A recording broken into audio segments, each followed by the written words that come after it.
4 की घंटी जैसे ही बजे हर बड़ी खबर रफ्तार पकड़े, क्योंकि हम लाए हैं 4 ऐसी दमदार खबर हमारे खास शो 4 के चक्रव्यूह में। नमस्कार, कैपिटल टीवी उत्तर प्रदेश देख रहे हैं आप। मैं हूं आपके साथ राधिका राज।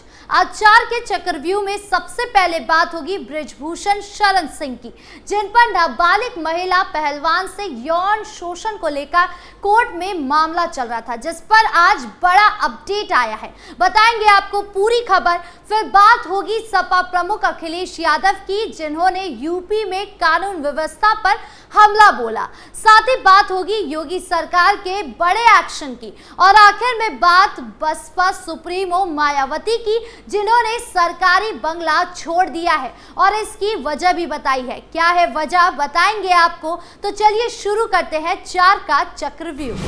पहली खबर बृजभूषण शरण सिंह से जुड़ी है। दरअसल दिल्ली की एक अदालत ने पूर्व भारतीय कुश्ती संघ के प्रमुख के खिलाफ दायर नाबालिग से यौन उत्पीड़न पॉक्सो का मामला बंद कर दिया है। ये मामला एक नाबालिग शिकायतकर्ता ने दर्ज कराया था।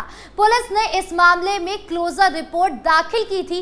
कोर्ट ने पुलिस की रिपोर्ट को स्वीकार कर लिया है। इसका मतलब है कि अब इस मामले में आगे कोई कार्यवाही नहीं होगी।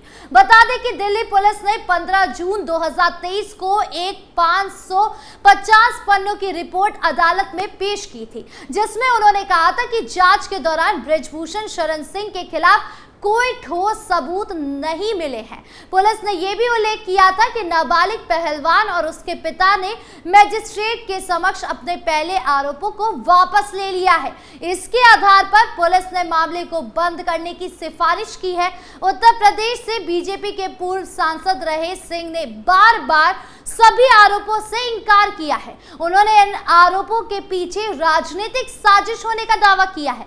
उनका कहना है कि उन्हें राजनीतिक रूप से फंसाया जा रहा है। इस पूरे मामले में कई उतार चढ़ाव आए हैं।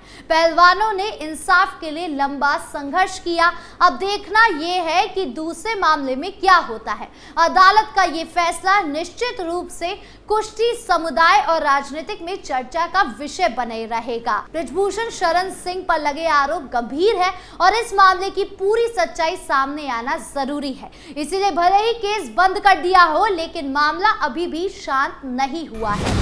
बढ़ते अगली खबर की ओर, जहां बात सपा प्रमुख अखिलेश यादव की।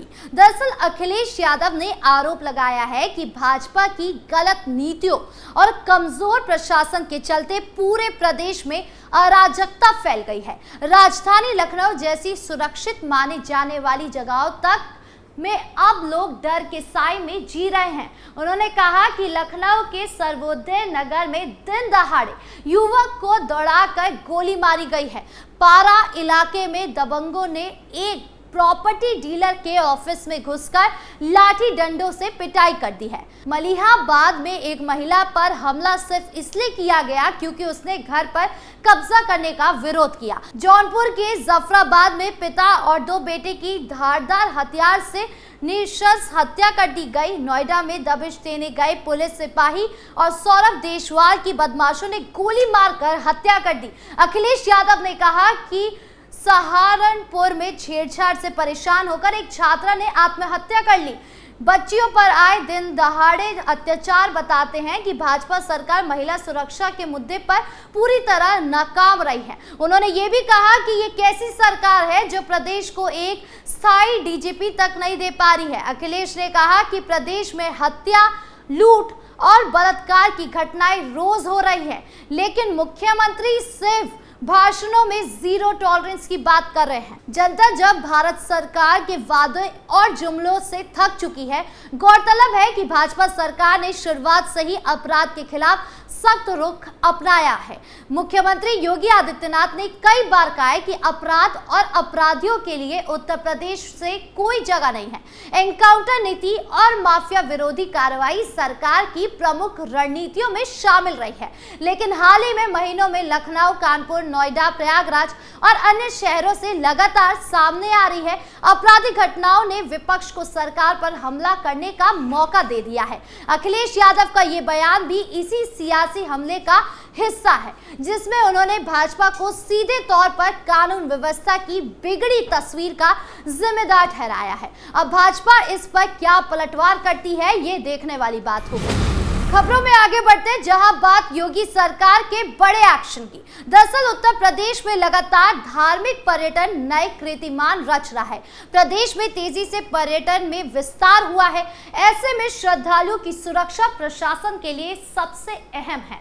मंदिरों में बढ़ती भीड़ और सुरक्षा की तमाम जरूरतों को देखते हुए यूपी के अयोध्या, वृंदावन, काशी, प्रयागराज जैसे बड़े स्थलों पर फेस रिकॉग्निशन सिस्टम लगाने का फैसला किया गया है। इसकी शुरुआत राजधानी लखनऊ में अलीगढ़ स्थित हनुमान मंदिर में पायलट प्रोजेक्ट के साथ हुई है। जल्दी दूसरे धार्मिक स्थलों पर भी इससे जुड़ी औपचारिकता पूरी तरह कर ली जाएगी। उत्तर प्रदेश पर्यटन विभाग श्रद्धालुओं की सुरक्षा को अधिक व्यवस्थित बनाने का काम कर रहा है। इसका एक उद्देश्य संभावित खतरों से निपटना भी है। पर्यटन मंत्री जयवर सिंह ने बताया कि ये AI आधारित सिस्टम है। इसके प्रशिक्षण के दौरान 6500 विजिटर्स को रिकॉर्ड किया गया है, जिसमें सिस्टम में 96% सटीकता के साथ रियल टाइम चेहरा पहचानने में सफलता हासिल की है। इस सिस्टम के जरिए संदिग्ध और ब्लैकलिस्ट लोगों की पहचान करना आसान होगा।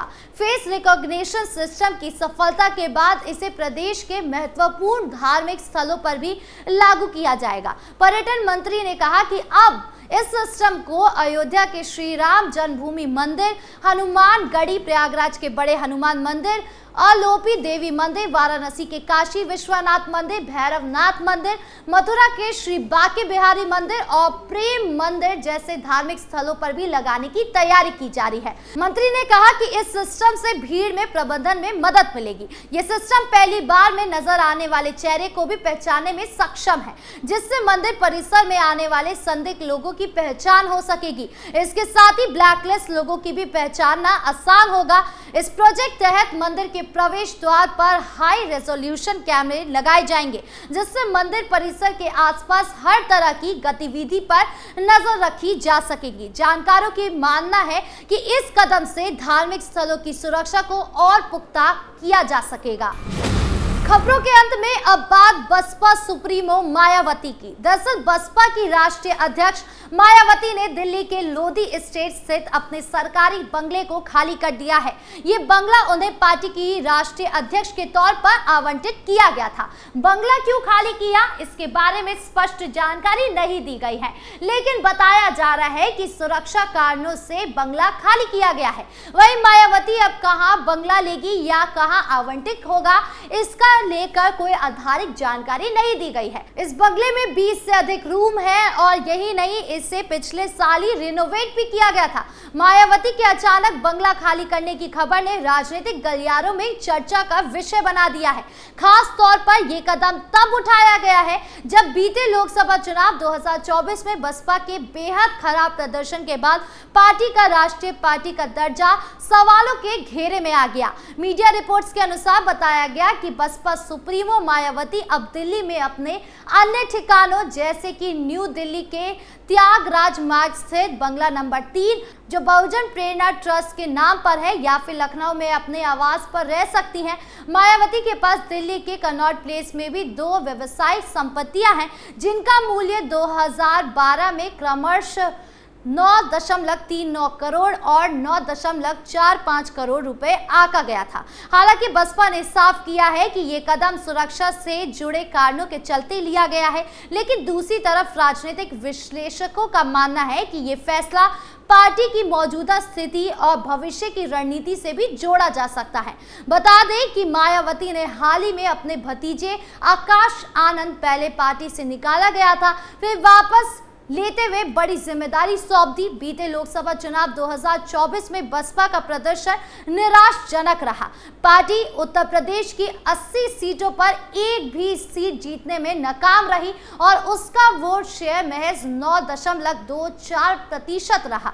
ये 2022 के विधानसभा चुनावों के 12.88% वोट शेयर से भी कम है।